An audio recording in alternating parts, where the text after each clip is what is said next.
Hello everyone. Today we are going to discuss word meaning from the book of SP Bakshi. ये हमारी second video है और एक video और हम अपलोड करेंगे तो मेरा ए लेटर के जितने भी वर्ड मीनिंग में SP बख्शी साहब ने बनाया है हम लोग कंप्लीट कर लेंगे। मीन्स अगर हम एक वीडियो और देख लेंगे तो हमारा ए लेटर से जितने भी वर्ड इन्होंने इम्पोर्टेंट बनाया है हर एक कंपटीशन के लिए वो हम कंप्लीट कर लेंगे। तो चलिए हम लोग स्टार्ट करते हैं। देखिए सबसे पहला वर्ड है एप्टीट्यूड। एप्टीट्यूड की जो मीनिंग होती है वो नेचुरल एबिलिटी और स्किल होती है। एप्टीट्यूड पार्ट्स ऑफ स्पीच में नाउन है और इसकी जो मीनिंग होती है वो नेचुरल एबिलिटी या स्किल होती है। फॉर एग्जांपल अगर हम देखें she has an aptitude for learning language. देखो उसके पास भाषा सीखने की क्या है, अपनी नेचुरल एबिलिटी है या स्किल है।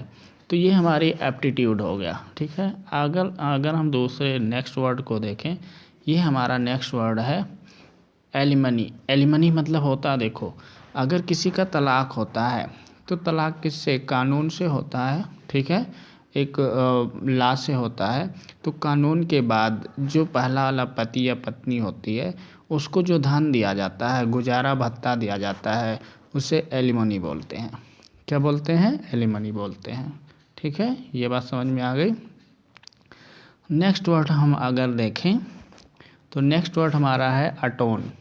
अटोन की जो मीनिंग होती है, ये पार्ट ऑफ स्पीच में वर्ब है और जिसकी मीनिंग होती है प्रायश्चित करना। जैसे मान लो आपने कोई काम किया, वो काम आपका क्या हो गया, ख़राब निकल गया, तो आपके पास क्या बचता है? रिग्रेट बचता है, पश्चाताप बचता है। That is अटोन।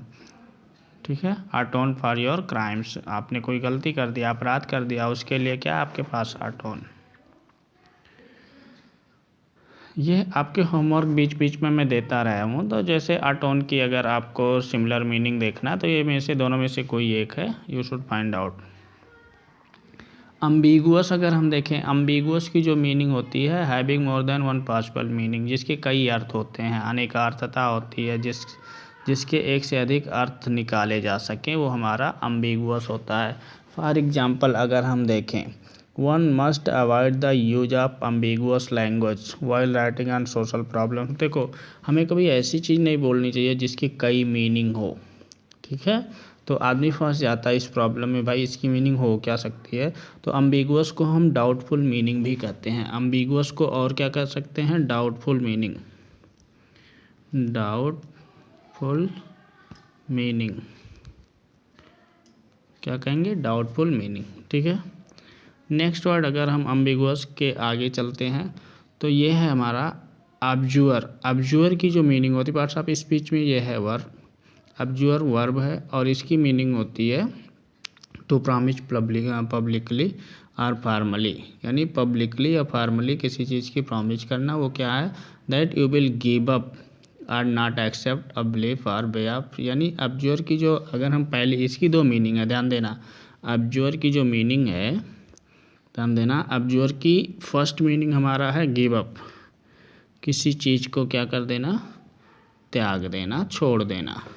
और जो हमारी दूसरी मीनिंग है ऑब्जर्वर की, to ask or order someone to do something, किसी को कुछ करने का क्या करना? आदेश देना या कहना। यानी फर्स्ट गिव अप है, सेकंड मीनिंग है क्या? To ask or order, to ask or order to do something, to do something. ठीक है, to ask or order to do something, that is observe. तो ऑब्जर्व की दो मीनिंग हो गई।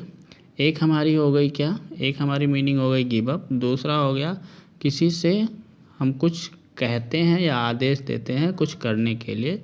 तो ये हमारी ऑब्जर्व की दो मीनिंग हो गई।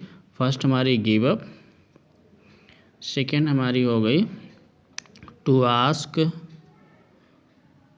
और ऑर्डर टू डू समथिंग। ठीक है, to ask or order to do something. ठीक है, ये हमारा क्या होता है? To ask or order someone. बात को समझो। वापस मैं आपको अब्जूअर की मीनिंग बता रहा हूँ। अब्जूअर हमारा क्या है? अब्जूअर हमारा एक बार ये दो मीनिंग उसकी होती है। अब्जूअर की दो मीनिंग, एक गिव अप होगा, क्या होगा? गिव अप होगा, और जो हमारा दूसरा होगा to ask or order someone to do something. ठीक है, पहली मीनिंग गिव अप हो गया, दूसरी meaning to ask or order someone to do something, that is abjure. ठीक, बात समझ में आ गई। आलेज देखो, आलेज की जो मीनिंग होती है बिना प्रमाण के आरोप लगाना। भाई आपके पास कोई प्रमाण नहीं है, जैसे मान लो आपके बैग से पेन की चोरी हो गई, बट आप अपने बगल वाले स्टूडेंट से कह रहे हो कि ये इसने चोरी किया है, बट आपके पास कोई प्रूफ तो है नहीं, तो बिना प्रूफ के हम किसी पे आरोप लगाते हैं, दैट इज आलेज। ठीक है, to say that somebody has done something wrong but without having any proof, that is true. तो अलेज को अगर हम देखें, चार्ज विदाउट प्रूफ। ठीक है, अलेज की दूसरी मीनिंग अगर हम देखें अलेज की, तो अलेज की दूसरी मीनिंग होती है allege charge without proof. Charge without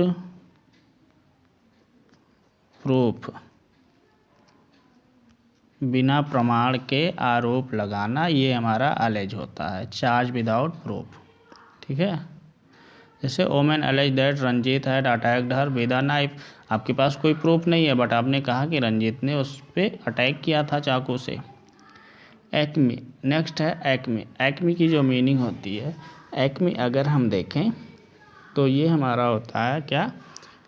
उपलब्धि या श्रेष्ठता का उच्चतम बिंदु, चरम बिंदु, शिखर, पराकाष्ठा, the highest point of development. ठीक है, the highest point of development, that is acme. For example अगर हम देखें, once at the acme of his political career, now is at nadir. ठीक है, तो ये हम कह सकते हैं एक्मी क्या होता है? The acme of intellectual achievement. यानी अगर तुम्हारे पास बहुत ज़्यादा बुद्धि हो गई, बहुत ज़्यादा आप हर जगह अपने बौद्धिकता का प्रयोग कर पा रहे हो, तो वो आपकी एक्मी हो गई। ठीक है, ये क्या है? नाउन है। ये आपका पहचानना होगा कि इसकी सिमिलर मीनिंग एक्मी की क्या होगी। ठीक है, अनायलजी है। अनायलजी की मीनिंग जो होती है, तो दो वस्तुओं के बीच अधिक समानता या समरूपता की तुलना करना अनायलजी होता है। तो अनायलजी अगर हम देखें तो ये सिमिलरिटी होती है। अगर अनायलजी की दूसरी मीनिंग देखें तो ये हमारी सिमिलरिटी क्या होती है?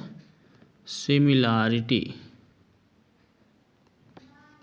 ठीक है, बनावट पे या गुण में जो समानता होती है उसे सिमिलरिटी कहते हैं। यानी अनायलजी की जो मीनिंग होती है वो सिमिलरिटी होती है। ठीक है, सिमिलरिटी होती है। ठीक, बात कुछ आ गई समझ में? तो अनायलजी मीन्स सिमिलरिटी। नेक्स्ट अगर हम देखें अप्रेज, तो अप्रेज की जो मीनिंग होती है estimate value of, estimate value of, estimate value of, value of. ठीक है, एस्टिमेट वैल्यू ऑफ अप्रेज हो गया, यानी किसी चीज़ का मूल्यांकन करना, किसी चीज़ की प्रशंसा करना। ठीक है, ये आपका होमवर्क है, ये पहचानो अप्रेज मीन्स क्या यहाँ पे होगा दोनों में से। एलकेट, एलकेट को अगर हम देखें, एलकेट का मतलब होता है सेट असाइड या ईयर मार्क। ठीक है, सेट जो एलकेट होता है, एलकेट का मतलब ईयर मार्क या सेट असाइड, और बात किसकी होती है? फंड की। ईयर मार्क देखो, एलकेट मतलब ईयर मार्क, ईयर मार्क, और क्या? Set aside, set aside, but बात किसकी होगी? फंड की होगी, फंड्स। ठीक है, year mark, set aside, funds. ठीक है, अब देखो इसकी मीनिंग एलकेट की होती है, जैसे मान लो गवर्नमेंट ने क्या किया, एजुकेशन पे इतना % दे दिया, पूरी जो बजट है बजट का इतना % एजुकेशन में गया, इतना हेल्थ में गया, इतना डेवलपमेंट, तो ये सारी चीज़ें हमारा एलोकेट होता। गवर्नमेंट है allocated half the budget for education, ठीक है, अलाट या जो भी है। फिर एडीज, एडीज मीन्स प्रोवर्ब्स होते हैं, लोकोक्तियाँ होती हैं, तो इसे आप समझ सकते हो एडीज, ठीक है। तो ये आपका क्या है, एडीज, ठीक है। बात कुछ आ गई समझ में। तो ये हमारी आज की एक वीडियो और अपलोड करेंगे तो शायद हम लोग ए लेटर को कंप्लीट कर लेंगे, ठीक है। बट आप लोग से फिर मैं रिक्वेस्ट कर रहा हूँ, आप मेरे चैनल को ज़्यादा से ज़्यादा सब्सक्राइब करिए, जिससे मुझे इन्फोर्समेंट मिले और मैं अपना अच्छा करने की कोशिश कर पाऊँ। Thank you.